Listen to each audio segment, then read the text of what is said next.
Hello and welcome to my channel. My name is Marianne Vanderduzen. I'm an artist and educator, and this is the tutorial for my oil painting, Landing Light. This is the third painting in the Square Foot Show series and the final piece in the landscape collection featuring the theme of Afterglow.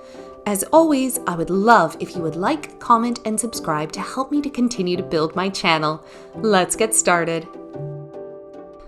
While I typically begin my paintings in the top left corner, since I'm right-handed, in this painting I put the section of the sky shining through behind the clouds first, in order to protect that color from getting muddied. When strategizing, I have to think about which sections of the sky need soft blends and which sections need hard edges. For Landing Light, the clouds on the left side are layered in softly, while the area where the sky shines through on the right has harder edges and doesn't flow into the clouds surrounding it. That is also why I put that color in first, because I needed the edges of the clouds surrounding it to be a little harder. There is also a hard edge where the sunlight shines through between the clouds and the water, right on the horizon line. This plays into how and when I add in my clouds. If there is an area with a hard edge, I make sure that my colors are pure, I don't soften any transitions with my brushwork, and leave edges where they form to create clean separations between the colors. For clouds that are blended together softly, I'll sometimes take a clean brush with no paint on it and gently buff out the transition between the two colors to create a smooth blend. If I want the cloud to look fluffy, I'll alternate between swirling and flicking to create wispy edges.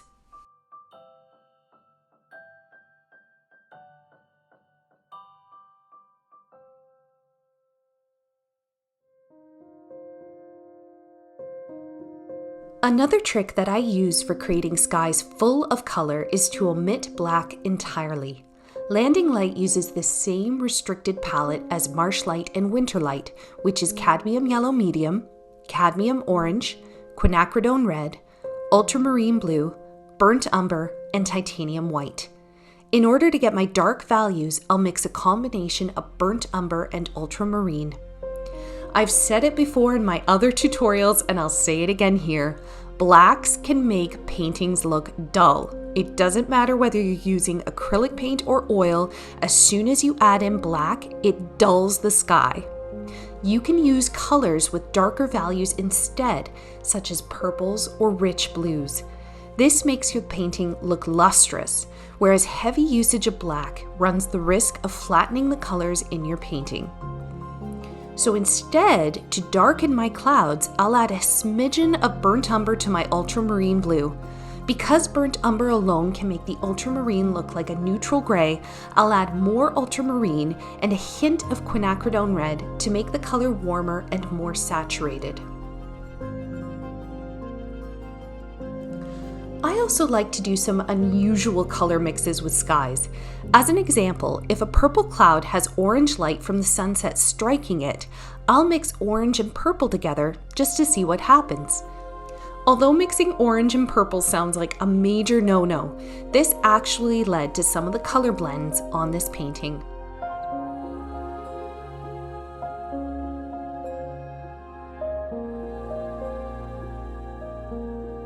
Color mixing can feel like detective work sometimes because you need to constantly be asking yourself, what is it missing? When you hold the palette knife or brush up to the photo to check for color proximity, you may find yourself saying, it looks too, insert color here, such as it looks too purple, it looks too blue, etc. So whenever I find myself saying, it looks too, insert color here, I'll add the opposite of that color, meaning its complementary color. This sometimes means that I'm doing some strange corrections, such as adding purple to yellow or oranges to blues. However, I find it's incredibly effective for getting great color. To protect my horizon line, I'll sometimes use painter's tape or masking tape to keep my lines clean. I'll use painter's tape frequently when I'm working on a piece with straight lines, or if I want to protect any areas of the painting without compromising my ability to blend.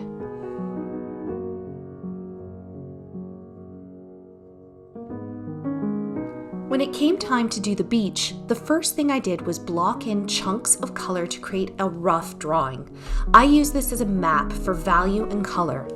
Blocking also allows me to begin to layer in colors that rest on top of each other, which creates a lovely translucent effect as more colors are glazed in.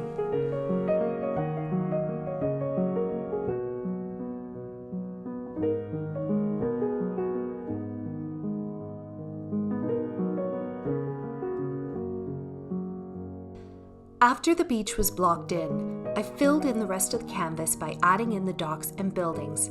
I didn't worry about adding in the details yet and focused more on getting the rough shapes and colors accurate.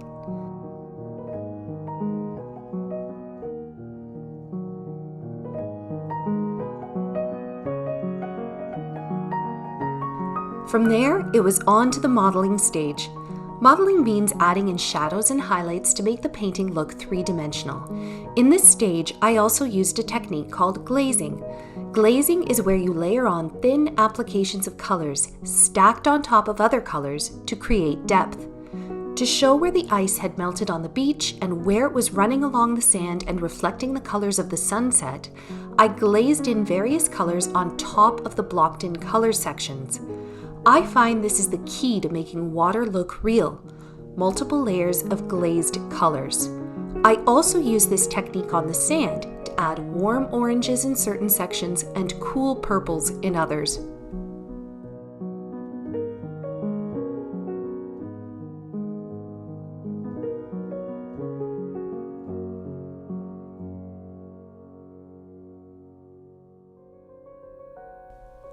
After the painting had dried, I zipped in and added in a few more sharper details to make certain parts of the painting pop. I decided to omit some details from the docks, due in part to the size of this painting, and also due in part to the focal point being the pop of orange on the beach sand. When designing your composition, you don't have to add in everything you see in the reference photo. With smaller pieces, adding in too much detail can appear busy, so I added the most critical details and left the rest.